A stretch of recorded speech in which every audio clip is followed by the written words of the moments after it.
কথা বলছেন? তো আমি আপনাকে বলি, আলী রিয়াজকে একবার নাম ধরে বলছি, আলী রিয়াজকে আমাদের সুপ্রিম কোর্টে অন্তত 25 জন লয়ার আছে আলী রিয়াজকে কনস্টিটিউশনের উপরে 10 বার পড়াইতে পারে। আলী রিয়াজ পড়ছে কেন? গণমাধ্যমে কি বলে, সাংবাদিকতায়। কামালউদ্দিন। তো সে আইসা তারে নিয়ে আসছে এই ইন্ডিয়ার কি বলে আমেরিকার কোন ইউনিভার্সিটিতে এখন গিয়ে রাষ্ট্রবিজ্ঞান পড়ে। আমি মূলত রাষ্ট্রবিজ্ঞানের ছাত্র, পরে ল পড়ছি।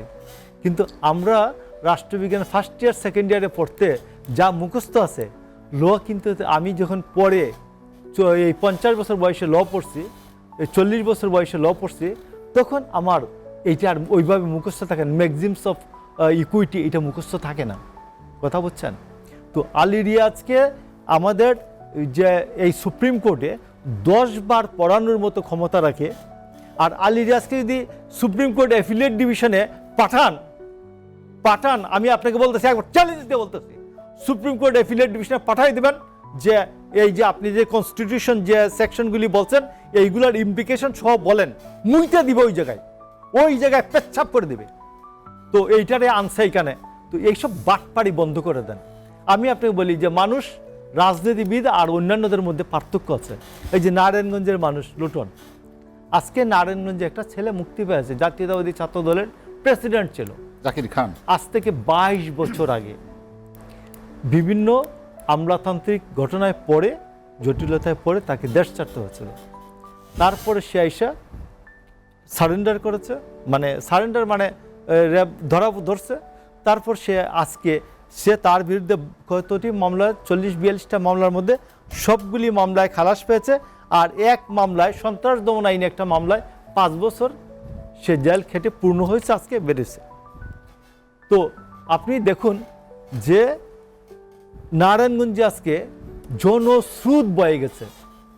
মানে আপনি যদি মানুষকে ভালোবাসেন ভাই, আপনার পিএইচডি লাগে না, আপনার ডক্টরেট লাগে না, আপনাকে প্রথম দেখতে আপনি মানুষকে কতটুকু ভালোবাসেন, তাইলে মানুষ আপনাকে ভালোবাসে। কথাটা বুঝতে পারছেন? আজকে নারায়ণগঞ্জে জাকির খানকে নিয়ে যে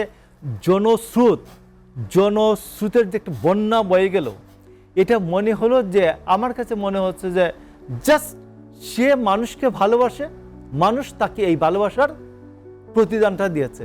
সে এই শামীম ওসমানের অত্যাচার নির্যাতনের বিরুদ্ধে সে একমাত্র ব্যক্তি ওইভাবে রুখে দাঁড়াইতো। এই জন্য শামীম ওসমানের যে বিপরীত যে নির্যাতনের প্রতিবাদটা মানুষ মনে করে জাকির খানকে আইসা দেখতে যাওয়াটাই এটা হইল যে শামীম ওসমানের বিরুদ্ধে প্রতিবাদ। তো এই জন্য আমি আপনাকে বলছি যে আমাদের ডক্টর ইউনূস সাহেবকে এই বাটপারদের কথাবার্তা না চিন্তা করে বুঝতে হবে কারা মানুষকে ভালোবাসে, মানুষ কাদেরকে ভালোবাসে, কোন ব্যক্তির সাথে মানুষের ভালোবাসাবাসির সম্পর্ক আছে, এদের সাথে কথা বলেন, আপনি দেশের প্রকৃত অবস্থা জানবেন। আর এই বাটপার টাটপার দিয়া কয়েকটাকে দিয়া বলাবেন যে 3 বছর চাই, 5 বছর চাই, এইসব ভুয়া কথা, এইগুলো হাসিনারেও বলতো, কি বট বাহিনী বলতো।